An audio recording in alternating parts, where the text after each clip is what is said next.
আমরা যারা ডাটা কিনে মোবাইলে ইন্টারনেট চালাই, আপনি কি জানেন আপনার মোবাইলের ডাটা আপনার প্রয়োজনের তুলনায় অযথায় আরও অনেক বেশি খরচ হচ্ছে, যার জন্য আপনার ডাটা ইউজের খরচটা অনেক বেশি বেড়ে যায়।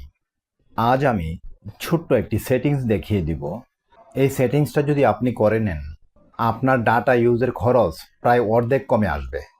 ভিউয়ার্স, এরকম ইন্টারেস্টিং ভিডিওগুলো পেতে আমার আইডিটিকে অবশ্যই ফলো দিয়ে রাখবেন। তো চলুন দেখে নেওয়া যাক কিভাবে আপনারা এই সেটিংসটি করবেন। ওকে, এর জন্য আপনি আপনার মোবাইলের সেটিংসে চলে যাবেন। সেটিংসে এসে এই সার্চ বারে টাইপ করবেন ডাটা সেভ। ডাটা এই ডাটা সেভে ক্লিক করবেন। দেন আবারও এখান থেকে ডাটা সেভে ক্লিক করব। এখানে দেখতে পাচ্ছেন ইউজ ডাটা সেভার অপশনটি ডিসেবল করা আছে, এটিকে অবশ্যই ইনেবল করে দিতে হবে। এরপর নিচে আরেকটি অপশন দেখতে পাচ্ছেন আনরেস্ট্রিক্টেড ডাটা, এটিতে ক্লিক করবেন।